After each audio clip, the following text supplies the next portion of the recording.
네, 여러분 안녕하세요. 방금 FOMC 회의 결과 성명서가 발표되었습니다. 지금 이 시간 2024년 한국 시간 2월 1일 4시 2분인데요. 제가 목소리가 너무 많이 잠겨 있고 좀 머리도 너무 좀 일어나자마자 좀 정돈이 안 돼 있는데 양해해 주시고 바로 즉시 분석 들어갈 수 있도록 하겠습니다. 어, 여러분 보신 것처럼 오늘은 여러분들이 기대하셨던 것처럼 기준금리는 동결되었습니다. 기준금리 동결 여부가 중요한 것이 아니라 동결될 것은 많이들 기대하셨기 때문에 향후에 금리 인하가 있을까, 특히 당장 3월이면 금리 인하를 단행할까, 이 부분에 대한 관심이 좀 많이 있으셨던 거죠. 그런데 그 부분을 어떻게 확인할 수 있느냐, 바로 보시는 것처럼 FOMC 성명서를 통해서 FOMC 위원들이 공통된 의견을 어떻게 갖고 있는지를 생각해 보면 답이 나온다, 이렇게 볼 수 있겠고요. 그 성명서를 바로 들어가 보도록 하겠습니다. 일단은 왼쪽에 있는 게 지난 12월 FOMC 회의 성명서고요. 오른쪽에 있는 게 1월 FOMC 회의 설명서입니다. 이 성명서 상에서 어떤 문구의 변화가 있는지를 좀 들여다보면 아마도 FOMC 위원들이, 또 파월이 어떤 생각의 변화가 있는지를 확인할 수 있으니까 들여다봐야 되겠네요. 자, 그러면 그동안의 경제를 봤을 때 이코노믹 액티비티, 경제 활동이나 경제 성장이나 이런 것들이 좀 슬로우되고 있다. 슬로우되고 있었다가 뭐 지금 이번에는 어떻게 바꿨냐면 미국의 경제 활동이 굉장히 solid pace, expanding at a solid pace. 그러니까 미국 경제가 견조하게 성장하고 있다라고 바꿨습니다. 이것은 현재 미국 경제에 대한 인식 자체가, 이 이야기만 보면 통상적으로 솔리드 페이스로 익스펜딩 하고 있다라는 표현은 굉장히 좋은 것인데, 기준금리를 인하할 것이냐 여부를 판단하는 데 있어서는 역시 bad is good, good is bad 이라는 표현 제가 여러 번 말씀드렸죠.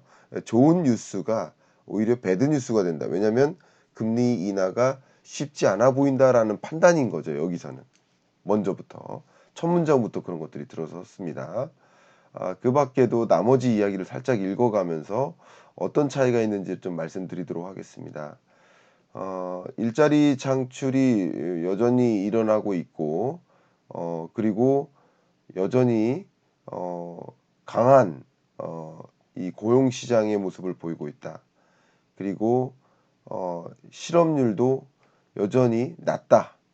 그래서 금리를 실업률이 높아서 금리를 인하할 만큼의 그런 상황은 아니다라는 이야기는 여전합니다. 이 부분 보면 이 문구가 좀 사라지기를 원했었을 거예요. 많은 분들이. Inflation has eased over the past year but remains elevated. 이 표현이 좀 사라지길 기대했습니다. 물가가 좀 잡히고 있나?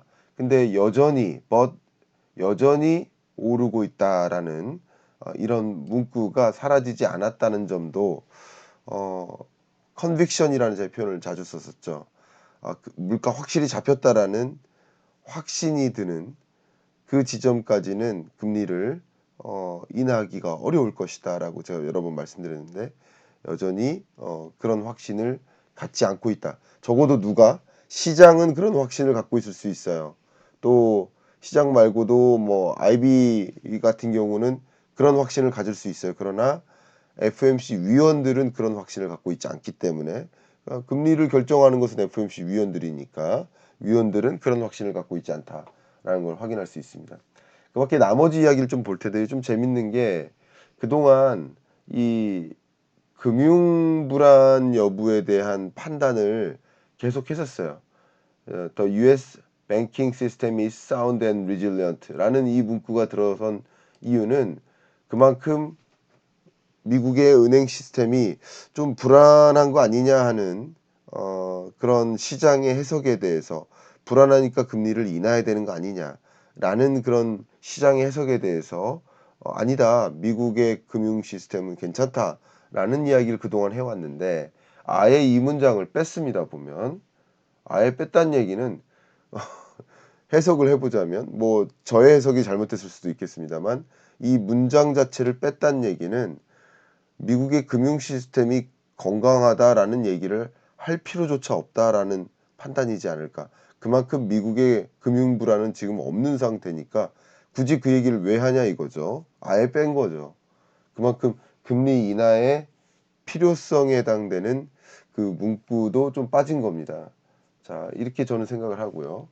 물론 더 US banking system이 뭐 sound and resilient가 아니라 뭐 약하다, weaken 뭐 이런 식으로 문장이 바뀌면 당장이라도 금리 인하할 것 같은 상황이라고 볼 수 있겠지만 그런 문장 자체를 뺐다는 얘기는 뭐 긍정도 부정도 아니지만 그래도 금리 인하라는 관점에서는 아예 금융 불안을 고려조차 하고 있지 않다라는 느낌이지 않을까 저는 그렇게 해석을 합니다. 자, 그다음 그런 문장들이 여기 쭉 있어요. financial condition 뭐 이런 얘기들이. 근데 아예 그런 얘기가 빠졌죠. 근데 여기서는 커미티가 뭐를 추구하느냐? maximum employment. 이거 아예 이 금융 불안정에 대한 이게 빠진 겁니다. 빠져서 미리 말씀드리지만 그 나머지가 위로 올라간 거예요. 그래서 여기 보시면 짧아진 거야. 기본적으로 짧아졌습니다. 자, 그러면 이 부분의 변화가 어떻게 되느냐가 가장 중요하다고 말씀드렸는데 좀 읽어가면서 말씀드리겠습니다. 여전히 FMC 위원들은 완전 고용을 추구하고 있다.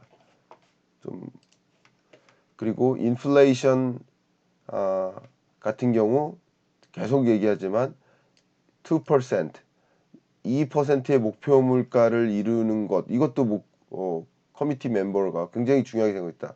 그러니까 고용 안정과 물가 안정을 위해서 노력하고 있다. 그리고 이 보시면 인플레이션 골이라든가 아니면 이 고용 이런 부분에 대해서 여러 가지 리스크를 좀 저지하고 있다. 그런 부분들이 좀 혹시 고용 안정이 무너지거나 물가 안정이 무너지면 안 되니까 그런 것이고 여기 보시면 이코노믹 아웃룩에 대해서 uncertain하다라는 표현을 했어요. 이런 이야기도 향후 경제를 확신할 수 없다. 물가가 추가적으로 안정이 될지 아니면 고용 불안이 뭐 없이 계속 갈지 뭐 그런 것을 확신할 수 없이 경제 전망이 좀 불확실하다. 그래서 어, 여전히 물가 안정을 위해서 어떤 확신이 들 때까지는 금리를 인하하지 않겠다라는 그런 행간을 저는 읽을 수 있지 않을까 이렇게 보고 있습니다. 그 다음으로 내려가도록 하겠습니다.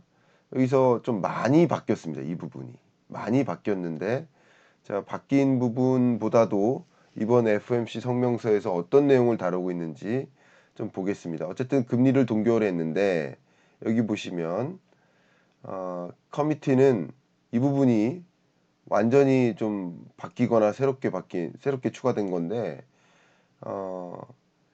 이 FMC 위원들은 굉장히 신중하게 will carefully assess 굉장히 신중하게 진단할 것이다. 뭐를?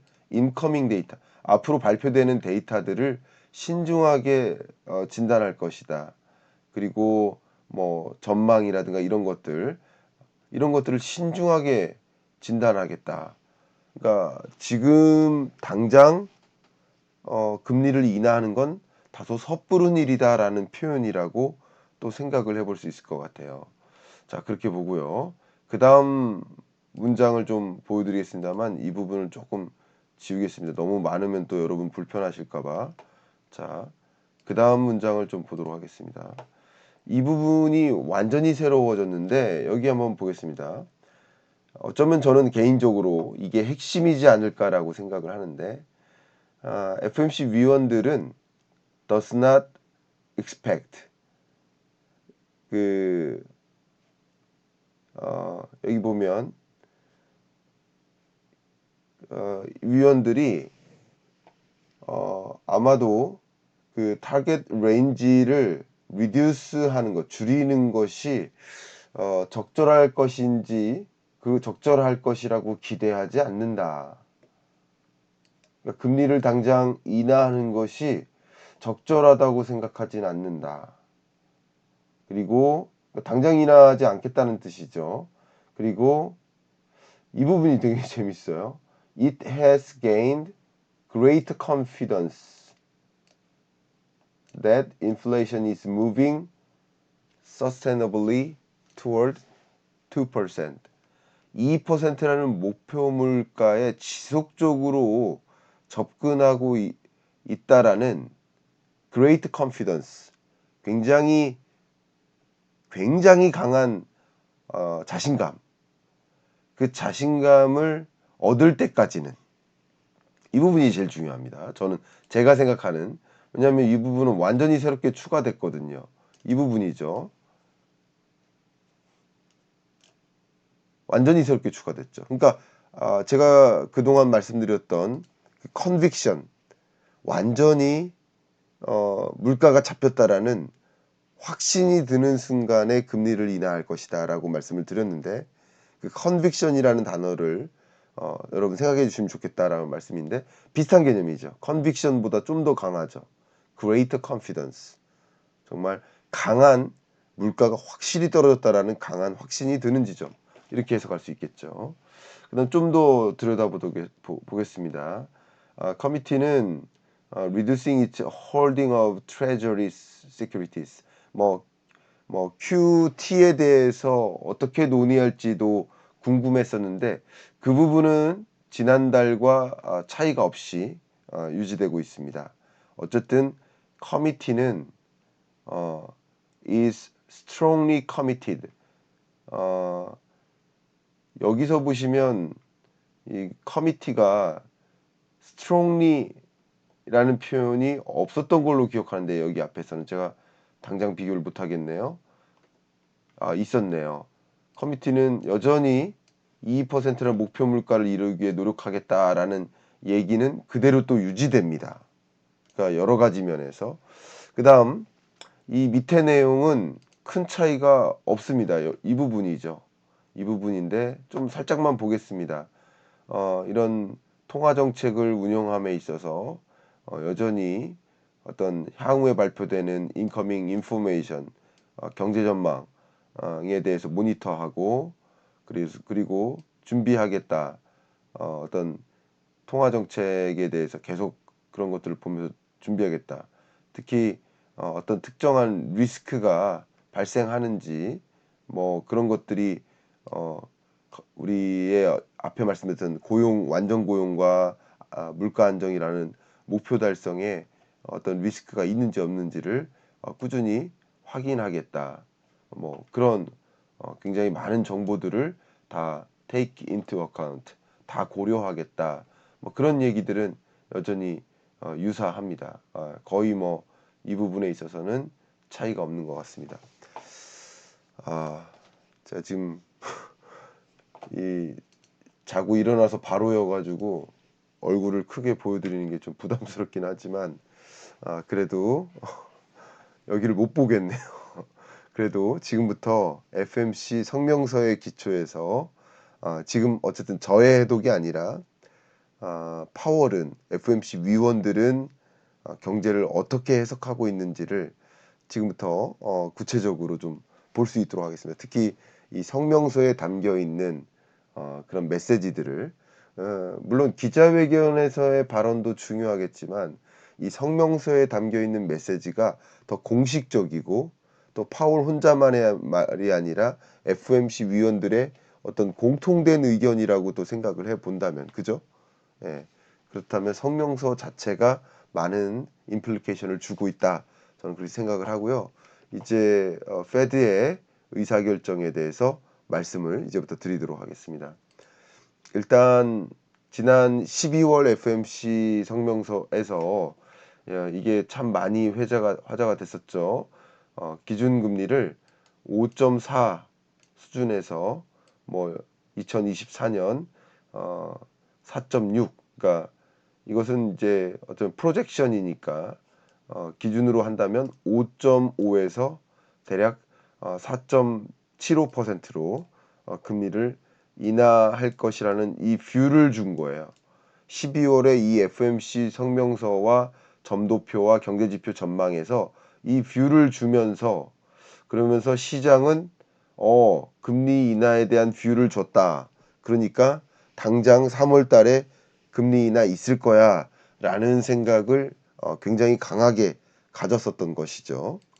그런데 금리 인하를 단행하겠지만, 이거 연간이잖아요. 23년에서 24년까지 금리 인하를 점진적으로 단행하겠지만, 어쨌든 24년에 세 차례 정도의 금리 인하를 할 것으로 이 성명서상에서 또 점도표상에서 나왔습니다만, 그 세 번이 언제인가에 대한 힌트는 전혀 주지 않았어요. 그러면 그냥 테크니컬하게 한번 말씀드리면, 12월 FOMC 회의가 있는데 그로부터 그 다음 달인 1월 FOMC 회의 때 금리를 인하할 것이다. 그리고 3월에 금리 인하를 또 뭐 할 것이다. 당장. 그러니까 이 12월 FOMC 회의 이후에 뭐 예를 들어서 한 번, 두 번 만에 금리 인하를 바로 단행할 것이다. 이것은 테크니컬리 봤을 때도 이 포워드 가이던스를 시점에 대해서 제시를 할 수 없는 것을 본다면 너무 이른 판단이 아닌가, 저는 그런 것들을 많이 우려해서 여러분께 설명해 드렸었죠. 예, 그런 우려가 지금도 발생하고 있는 것이라고 생각합니다. 자, 그러면 지금까지 이 성명서상의 내용을 가지고 어쨌든 파월은, 혹은 FOMC 위원들은 미국의 금융 상황, 물가 안정, 그리고 경기 안정, 세 가지죠. 금융 안정, 물가 안정, 경기 안정, 세 가지 목표 실현을 위해서 현재 상황을 어떻게 진단하고 있는지를 성명서상에 나와 있는 그 이야기를 기초로 한번 설명드려 보도록 하겠습니다. 미국의 금융 상황 진단부터 가도록 하겠습니다. 첫 번째, 일단 The U.S. banking system is sound and resilient 라는 그 문장 자체는 사라졌죠. 사라질 만큼인가. 2023년 4분기를 보면 이 중소은행의 순이익과 순이자이익을 가지고, 이 수평축이 순이익입니다. 수직축이 순이자이익이에요. 그러니까 둘 다 플러스면 좋겠죠. 이 선이 있으면 이 안에 들어가면 좋겠죠. 많은 은행들이. 근데 대부분의 중소은행들이 어디에 들어가 있어요? 이 분면에 들어가 있죠. 그러니까 1, 2, 3, 4분면이라 하면 3분면에 다 들어가 있죠. 1분면에 들어가 있으면 좋은데 대부분 3분면이에요.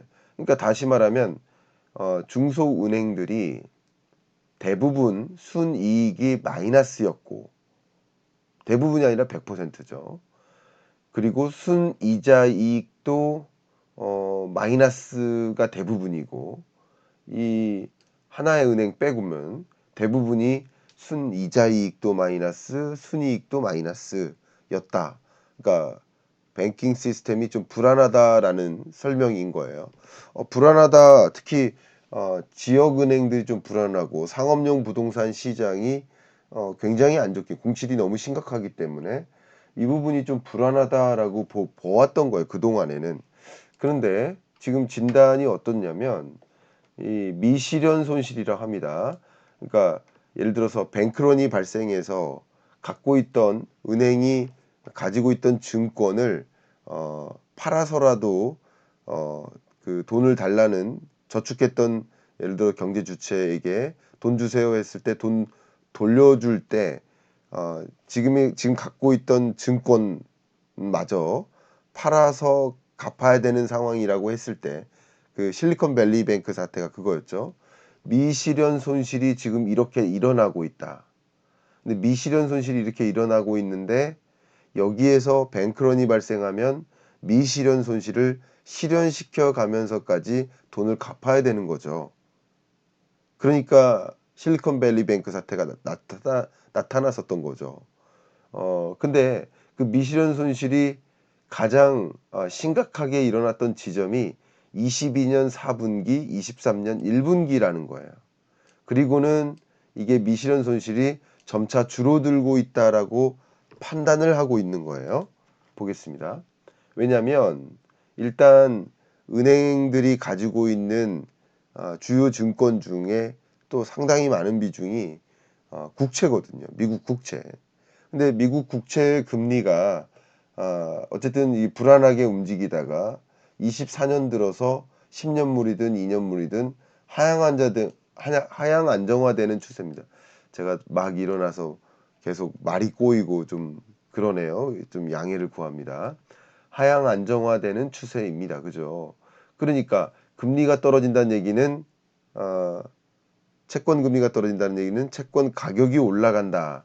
그러니까 이 부분 채권 금리가 올라가는 구간에서 미실현 손실이 발생하고 있었다라고 본다면 이제 채권 금리가 떨어지는 구간에서는 미실현 손실이 사라지고 있는 미실현 이익이 발생하는 뭐 이런 상황이라고 좀 볼 수 있겠죠. 그래서 아까 말씀드렸던 것처럼 이 미실현 손실이 중요한데 이게 더 커지거나 아니면 계속 유지되거나 하면 문제겠지만 이게 줄어들고 있다라고 현재 페드가 판단하고 있는 이유가 바로 국채 금리 자체가 하향 안정화될 것이라고 본 그게 근거인 거죠.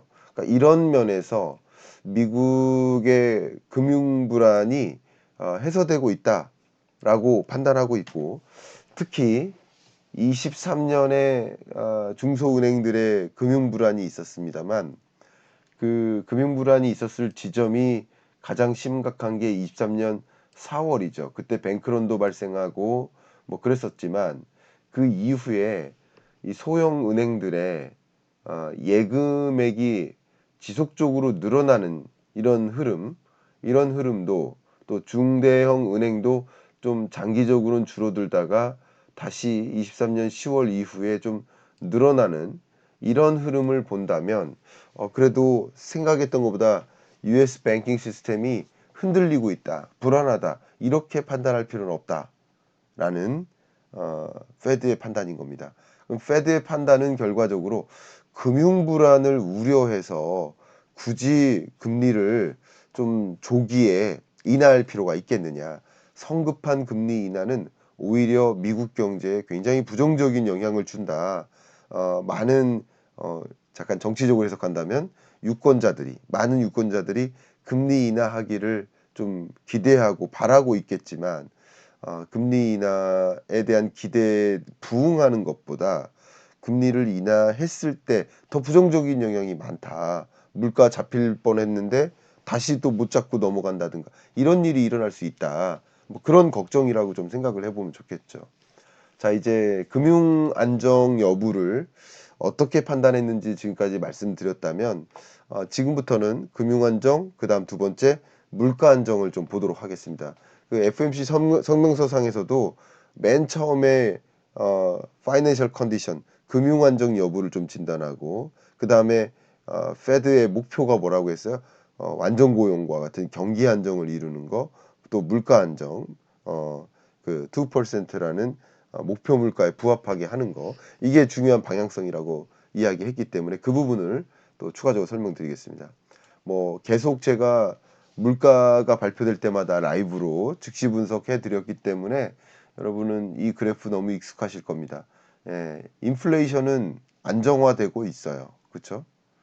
PCE, 코어 PCE 둘 다 이 물가 상승률이 정점 7%를 기록했다가 이제 3%의 PC 같은 경우 7%에서 2.6%까지 내려왔고요. 그죠? 그리고 코어 PC 같은 경우도 정점을 이미 찍었다가 지금은 3%까지 내려왔습니다. 자, 이 정도면 물가 안정이 많이 도래한 거 아니냐라는 판단인 거죠. 그러나 지금 말씀드리는 것처럼 이 물가 상승률이 아직 앞으로 계속 유지될지 아니면 다시 반등할지, 물가 불안 요소들도 물론 있고 이걸 확신할 수 없다. 아직은. 그래서 greater confidence라는 것이 필요하다. 더 강한, 더 큰 confidence가 필요하다. 이거 가지고는 확신이 들지 않는다. 지금의 상황에서는 confidence가 없다라는 뜻인 거죠. 해석을 한다면. 그래서 이 내용을 좀 본다면 근원 물가도 3%까지 떨어졌지만 아직 2%라는 목표 물가에 부합하는 수준은 아니고, 또 이제 물가 상승률, 근래 물가 상승률을 연율로 계산을 하는 기관들이 있더라고요. 연율로 계산하면 뭐 이미 2% 목표에 부합한다라고 이렇게 설명하는 사람들도 있는데, 저는 좀 이해가 안 되는 게, 최근 물가 상승률이 보시는 것처럼 제일 낮은 게 2.6인데, 그러면 지금까지의 물가 상승률의 흐름을 가지고 기존 데이터, 예를 들어서 최근 6개월 아니면 최근 3개월 간의 물가 상승률을 가지고 연율을 계산하면 2%에 부합할 수가 없는데, 왜 2%에 부합한다고 할지 제가 명확한 얘기를 좀 더 들여다봐야 돼. 그런 얘기를 들어서요. 말로만 들었죠. 근데 어떤 전문가분들의, 근데 그 전문가들의 어떻게 판단하는지 모르겠지만 아마도 24년에 연간 물가를 추정치를 가지고 계산했을 때, 그럼 연율로 그렇다는 건데, 어쨌든 24년 지금 1월 달인데요. 한국 시간으로 2월 1일인데요. 24년 남은 11개월의 물가 흐름에 대한 전망만 있을 뿐 아직 실적치가 없는데, 그거 실적치 없이 1월만 지금 딱 등장해 왔는데, 1월만 막 끝났는데 물가 안정됐다 24년에, 연율로도 물가 2%될 거다라는 확신을 가질 수가 있을까요? 제가 그래서 계속 지속적으로 여러분께 드렸던 이야기는 conviction이라는 단어죠. conviction. 비슷한 겁니다. greater confidence. 그렇게 기억해 주시면 좋겠습니다. 자, 물가 부분은 워낙 제가 PC, CPI 나올 때마다 즉시 분석을 많이 해드렸기 때문에 오늘은 물가 안정 여부는 요 정도로만 좀 할까 생각인데, 하나만 더 보여드리겠습니다. 뭐 혹시나 그동안 물가 제 즉시 분석한 것을 안 보신 분들은 생소하실 수도 있으니까 그분들을 위해서 말씀드리면, 그 CPI 물가 상승률이 어쨌든 9.1%를 역사상 거의 정점이죠. 41년 만에 최고치 9.1%를 기록했다가 3.4%까지 내려왔거든요. 좀 써드릴까요? 이게 9.1%였어요. 그리고 이 마지막이 3.4%였어요. 3.4. 자, 이렇게 인플레이션율이 떨어졌습니다. CPI 기준으로. 근데 그 CPI가 9.1이 나오도록 하는 그 부문별 기여도를 계산을 해보면, 이때 그러니까 레고 블록을 4개 쌓으면 9.1이 되는 느낌인 거예요. 이해가시죠?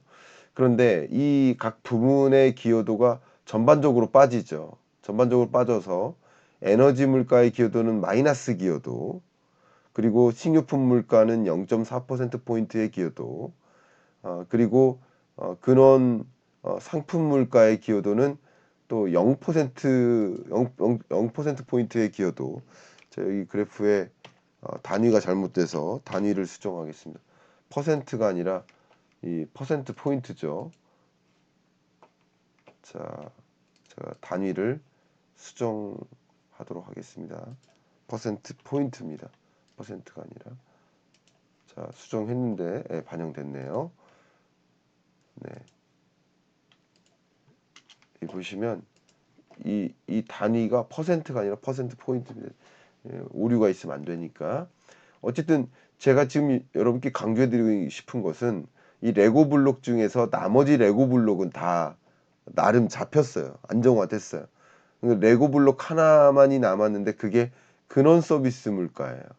근원 서비스 물가의 기여도는 뭐 아직도 3%대를 유지하고 있습니다. 3.1%포인트예요. 그러면 지금 식료품 물가와 에너지 물가는 언제라도 올라갈 수 있는 요소거든요. 기후 문제가 생긴다. 그래서 이상기후 때문에 식료품 공급량이 떨어진다. 또 경기가 드라마틱하게 글로벌 경기가 회복돼서 식료품 수요, 에너지 수요가 늘어난다. 그러면 식료품 가격은 언제든지 올라가고 에너지 가격도 언제든지 올라가서 이것들이 또 어떻게 작용하느냐에 따라서 다시 이 레고 블록이 식료품 물가의 레고 블록이 쌓이거나 에너지 물가의 레고 블록이 또 쌓일 수 있습니다. 그건 또 근원 상품 물가의 레고 블록을 또 이렇게 이렇게 영향을 미치겠죠, 당연히. 그러니까 그런 부분들이 아직 확신하지 못하고 그렇기 때문에 일단 당장 확실히 물가를 잡히도록 하기 위해서는 근원 서비스 물가가 잡혀야 되는 것인데 근원 서비스 물가가 지금 기여도가 3%대를 유지하고 있기 때문에 이게 지금 안 떨어지고 있기 때문에 당장 금리를 인하하기가 쉽지 않다라는 판단이라고 볼 수 있고 근원 서비스 물가가 안 잡히는 이유는 임금 상승률이 여전히 현재 물가를 안정화시키기로서는 높다. 임금 상승률이 높으면 그 경제에 좋다고도 볼 수 있지만 금리 인하라는 관점에서는 임금 상승률이 높다 그러면 근원 서비스 물가가 안 잡히도록 만드는 것이고 상대적으로 그리고 주거비도 역시 빠르게 떨어지지 않습니다. 그러니까 이런 부분들이 여전히 높게 유지되기 때문에 근원 서비스 물가의 기여도도 여전히 높게 유지되고 그렇기 때문에 물가가 지금 안 잡히는 상황이다. 이렇게 정리를 해볼 수 있을 것 같습니다. 어쨌든 물가 안정화는 이루고 있지만 물가 안정이 됐다라는 확신을 갖기는 또 힘들다. 그렇기 때문에 당장 금리를 인하하기는 쉽지 않아 보인다라는 해석을 지금 도와드렸습니다. 그 다음 마지막으로 세 번째는 미국 경기 상황 판단입니다.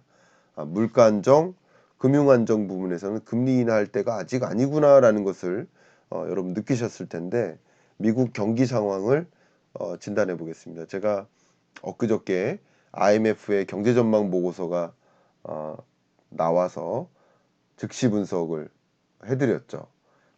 그때 제가 보여드렸던 그래프인데 미국 경제가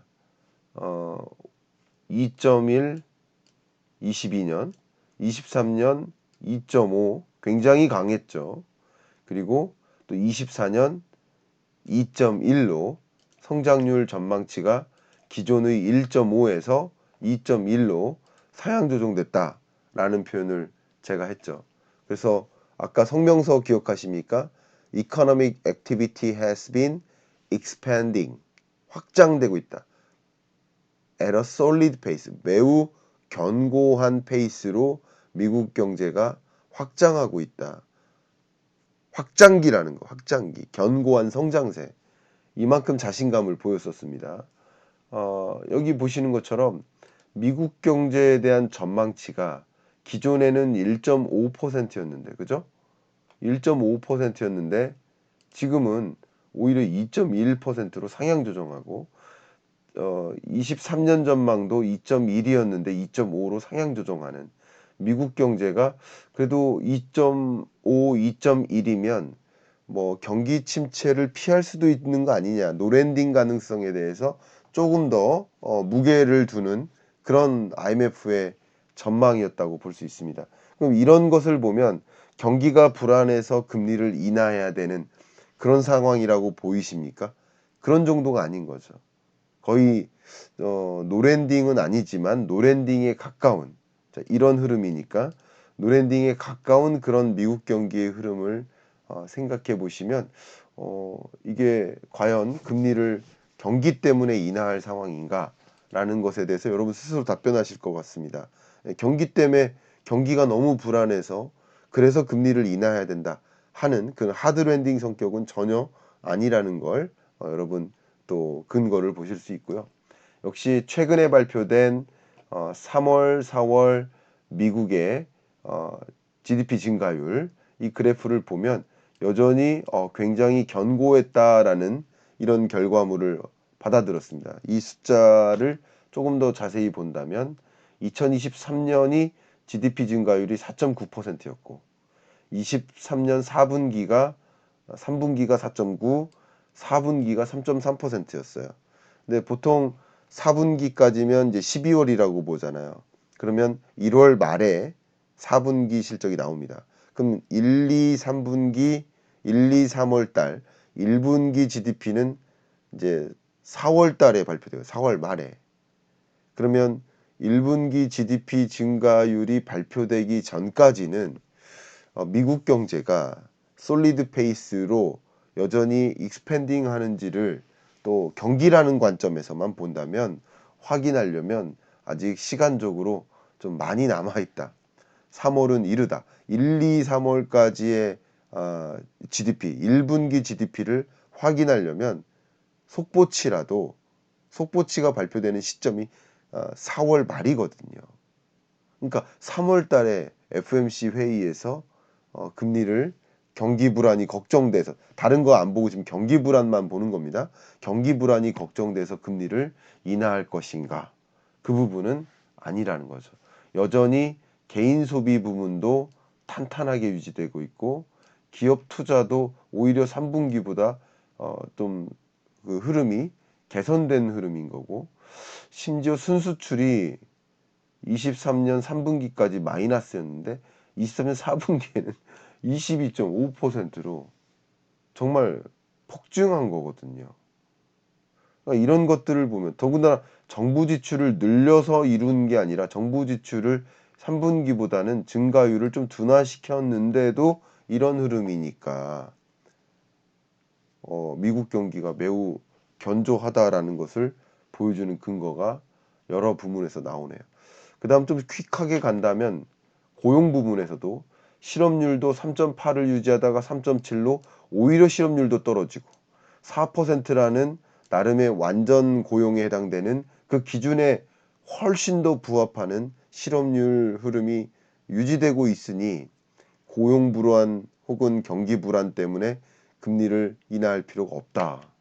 금리 관점에서 또 비농업 부문의 일자리 이게 non-farm payrolls 이 부문의 일자리가 어떤지를 보여주는데 최근 들어서는 역시 계속 늘어나서 21만 6천 명이 늘었다.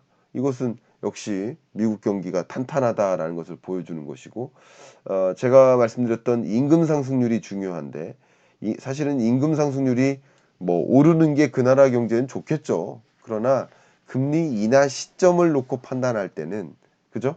임금 상승률이 4%까지 어느 정도 좀 떨어졌다가 다시 임금 상승률이 올라간 이 흐름만 본다면 앞으로 제가 아까 말씀드렸던 근원 서비스 물가가 당장 잡히기를 기대하기는 좀 어렵지 않겠는가 라는 것을 이런 것들을 통해서 확인할 수 있겠습니다. 어쨌든 페드, FMC 위원들의 마음이 이런 것이다라고 제가 의견을 좀 드리도록 하겠습니다. 이제 여러분들이 가장 궁금해하실 만한 것은 아마도 그럼 금리 인하 시점 혹은 시장의 금리 인하에 대한 금리 인하 기대감도 중요하잖아요. 그죠? 그래서 그 부분에 대한 의견도 좀 드려야 될 것 같습니다. 그 부분을 지금부터 좀 말씀드리겠습니다만 또 몇 가지 정리한다면 제가 이렇게 말씀드리는 가운데 파월의 기자회견들이 있어요. 이 부분에 대해서 몇 가지 파월의 메시지를 좀 말씀드리겠습니다. 첫 번째, 서비스 인플레이션에 조금 추가적인 진전이 필요하다라는 표현이 있었고요. 이 부분 굉장히 중요합니다. 파월이 금리 고점에는 도달했지만 물가 2%에 부합한다라는 확신을 갖기에는 힘들다라는 이런 표현도 또 있었고요. 그 다음 제가 좀 정리하면서 제 실시간으로 정리하는 겁니다. 실시간으로 정리하면서 여러분께 이 메시지들을 좀 정리해서 보여드리기도 하겠습니다. 그래서 이 부분들을 지금 정리한 걸 가볍게만 제가 여러분께 보여드리겠습니다만 자, 좀 키워서 보여드리겠습니다. 좀 더 키워서요. 금리 인하 기대감에 대해서 이야기를 해야 되니까 지금 오늘 파월이 어떻게 이야기했는지를 몇 가지만 좀 정리를 했는데 정말 급하네요. 실시간으로 하니까. 자, 일단은 파월이 서비스 인플레이션 좀 더 진전될 필요가 있다. 아까 제가 말씀드렸던 그 기여도 분석을 좀 생각하시면 파월의 의견이 이제 무엇인지를 확인할 수 있겠습니다. 또 파월이 금리 고점에 도달한 건 맞아. 금리를 추가적으로 인상할 필요는 없어. 추가적인 금리 인상은 필요 없어. 그러나 2%라는 목표 물가에 부합할 때까지는 아직 금리를 인하하겠다라는 확신을 갖기는 힘들다라는 표현이겠죠. 그죠? 그 다음 정책 금리는 충분히 제약적 범위로 들어갔다. 이 얘기는 시장은 좋아하죠. 충분히 물가 안정을 만들기에는 높은 물가다. 왜냐하면 금리가 5.5%고 기준금리가, 그리고 물가 상승률은 현재 그래도 2%대, 뭐 근원 물가는 3%로 떨어졌습니다만 여전히 물가 상승률보다 그 금리가 훨씬 높기 때문에 제약적이다. 근데 이 얘기는 곧 금리를 추가적으로 인상할 필요는 없다. 금리 인상은 끝났다. 그러나 금리 인하를 지금 예단하긴 힘들다. 이렇게 의견을 이야기하는 것 같습니다. 제가 쭉 즉시 분석을 하는 과정에서 되게 재밌게도 자동적으로 이제 머리가 좀 안정화되네요. 물가는 안정화되지 않는데 제 머리는 안정화되고 있습니다.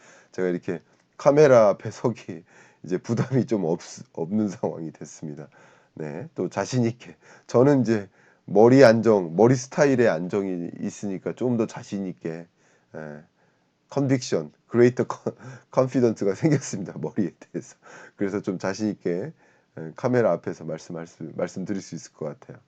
자, 이제 금리 인하에 대한 그 기대감 그 자체가 가장 중요한 순간이니까 이제 향후의 통화 정책 기조를 어떻게 가져갈까라는 것을 좀 들여다볼 때 어떤 입장인지를 좀 해석해 보겠습니다. 지금까지는 실제 페드가 금리를 언제 인하할지를 제가 말씀드린 거예요. 그러나 그걸 떠나서 금리 인하에 대한 기대감은 전혀 다른 얘기입니다. 언제 금리를 인하할 것인지를 시장이 뭐 김칫국을 마실지 여전히, 아니면 괜히 그 김칫국 마셨네, 당장 금리 인하는 없겠네 라는 종류의 생각들을 어떤 식으로 지금 하고 있는지 좀 여러분께 쉽게 설명드려 볼 수 있도록 하겠습니다. 자료를 좀 보여드릴게요. 제가 꾸준히 저랑 물가 분석하신 분들은 꾸준히 보셨던 이야기니까 뭐 이 부분에서는 특별한 얘기가 다른 얘기가 없습니다. 말씀드릴게요. 어쨌든 물가 기준금리의 정점이 5.5%인 거예요. 그죠? 여기에서 한 차례 인하할 지점이 언제일까? 작년 10월까지만 해도 6월 달에 금리 인하할 거야 이렇게 생각했단 말이에요. 24년 6월. 그죠? 그러다가 시간이 지나서 12월 되니까 5월에 금리 인하할 거야. 금리 인하에 대한 기대감이 앞당겨진 거예요. 금리 인하 좀 더 조기에 할 거라고 앞당겨진 거. 이게 뭐죠? 금리 인하에 대한 기대감이 상승하는 국면인 거예요. 12월에. 그죠? 그러니까 11, 12월에 금리 인하에 대한 기대감이 상승하는 그런 구간에서 주식 비중을 늘려나가는 거죠. 이제 주식 해야 될 때는 이렇게 판단하는 거예요. 그러면서 주가가 오르는 겁니다. 그리고 12월 21일까지 보면 3월 달에 금리 인하할 거야라는 매우 강한 확신을 갖게 되죠. 71%나.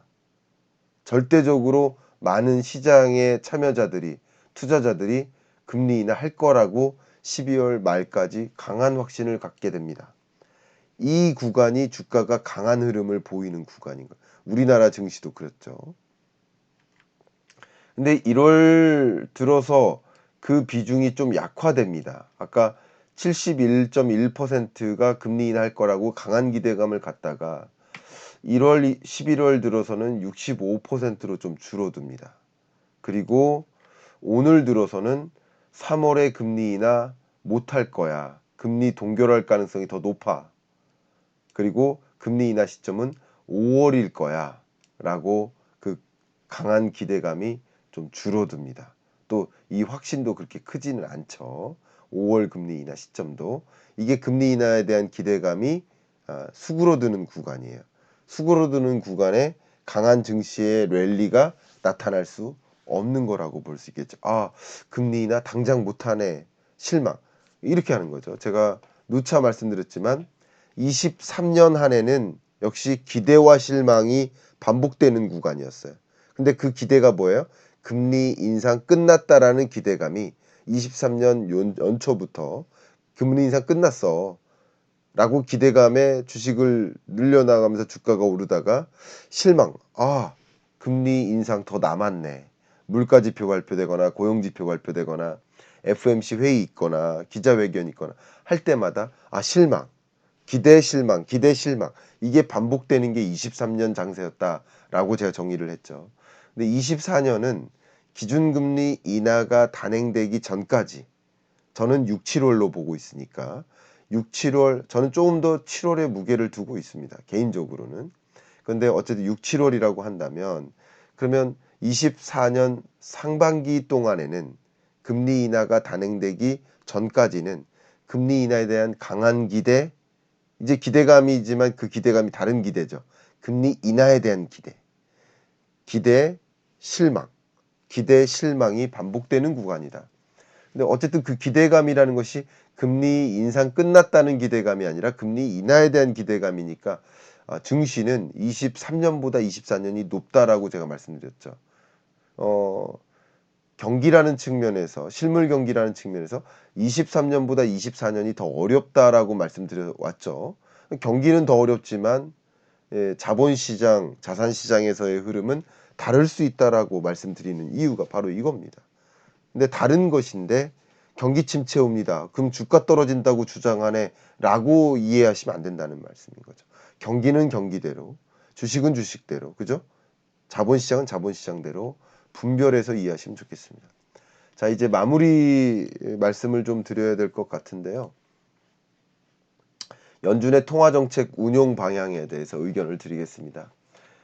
CNBC에서 금리를 언제 인하할 것인가를 조사했어요. 역시 패드워치로 돌렸을 때랑 비슷하게 역시 CNBC도 그런 식으로 조사를 한 겁니다.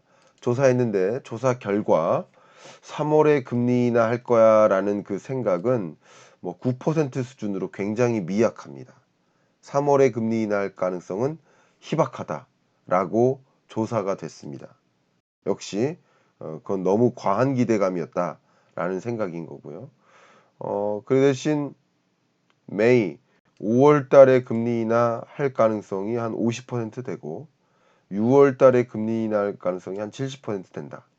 어쨌든 지금으로서 시장은 5월 아니면 6월이다 이렇게 생각하는데 6월에 좀 더 무게를 두고 있죠. 근데 저는 이제 무게를 6, 7월에 무게를 두고 있고 저는 6월보다는 7월이 가능하다라고 생각하는데 그건 뭐 예단할 수 없습니다. 역시 24년 2월, 3월, 4월, 5월, 6월에 발표되는 물가 지표 또 고용 지표 제가 그런 것들 발표될 때마다 즉시 분석을 계속 하고 있지만 그런 것들을 봐가면서 판단해야 된다는 거죠. 또 다른 로이터 통신의 조사 결과를 좀 보겠습니다. 역시 이코노미스트들한테 물어봤어요. 보시면 이 3월 달 금리 인하할 가능성은 그렇게 높지 않다. 5월 금리 인하할 가능성이 그보단 높고 가장 높은 건 6월이다. 그죠? 6월에 좀 더 무게를 두고 있는 거예요. 여러 가지 관점에서 3월에 금리 인하할 거다라는 것은 좀 과한 기대감이 아닌가라는 것을 판단할 수 있게 해주고요. 어쨌든 좀 중요한 거 알림 말씀드린다면 3월 FOMC 회의가 20날 있죠. 그러면 결과가 한국 시간으로는 3월 21일 새벽 또 이 시간 4시에 발표가 되겠죠. 이때 제가 즉시 분석해 드리는 것으로 하겠고요. 또 CPI 발표도 있는데 CPI 발표도 중요하죠. 이런 것들이 이제 3월에 정말 있을까라는 것을 확신케 만들어주는 지표가 2월 13일 날 있는데 제가 안타깝게도 2월 13일에는 그 CPI가 발표되는 시간에 SRT를 타고 있어요. 그래서 제가 즉시 분석을 어떻게 해드릴지, 진짜 즉시 분석이 아닌 즉시 분석을 해드릴 수도 있겠다라는 죄송한 말씀을 일단 드리겠습니다. 예, 그렇게 하고요. 그리고 한국의 기준금리는 이제 2월 22일 날 있으니 역시 미국이 미동도 없으니까 한국은행으로서도 미동도 없을 것이다, 동결할 것이다라는 생각을 먼저 말씀드립니다. 제가 이 즉시 분석할 때마다 마지막으로는 이렇게 홍보를 하고 있는데요. 경제를 좀 제대로 거시경제를 판단하고 이해하고 싶다 하시는 분들께 경제 입문서, 경제 읽어주는 남자 15분 경제 특강을 추천드리고 있고, 또 경제 전망, 제가 매년 경제 전망서를 쓰고 있고 2050년까지 쓰기로 약속이 돼 있죠. 2024년 경제 전망서, 이것을 가지고 실제 24년 경제가 어떻게 진전되고 있나, 어떤 점들을 좀 유의해야 되나 라는 것을 이 전망서를 통해서 확인하시면 어떨까. 설 연휴 기간에 필독서가 아닌가 의견을 드립니다. 자, 이렇게 FMC 회의 결과를 즉시 분석했는데요. 제가 진짜 일어나자마자 쭉 했는데 벌써 시간이 이렇게 길어졌네요. 정말 길게 들어간 심층 분석 여기까지 마무리하도록 하겠고, 여러분들이 경기 판단하시고 건전한 이제 투자 의사 결정을 하시는데 오늘의 이야기가 참조가 됐기를 바라고, 여러분 스스로 좋은 판단하시기를 좀 바라는 마음입니다. 오늘 오전에 이광수 대표님하고 그 토론을 또 한 차례 벌였는데요. 하면서 이야기를 나눴습니다. 저도 이렇게 FMC 회의를 두고 새벽에 일어나서 이렇게 말씀드리는 게 체력적으로는 좀 부담이 될 수 있겠지만 제가 원해서 하는 거예요. 너무 즐거워서 하는 거거든요. 그 발표가 어떨 것인가가 너무 기다려지고 그렇기 때문에 이렇게 하는 거 아니겠습니까? 그렇지 않고는 이것을 재밌게 할 수가 없어요. 저 스스로. 제가 재밌으니까 하는 거죠. 어, 이광수 대표님이 애널리스트로서 자기도 기업의 실적 발표되고 하는 것들이 너무나 기다려지고 기대된다, 그런 말씀을 하신 바가 있어요.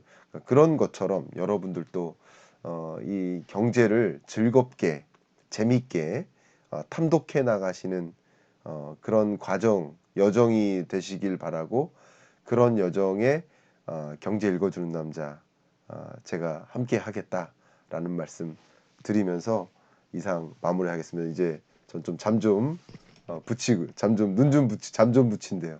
아직도 잠이 잘 안 깼나 봐요.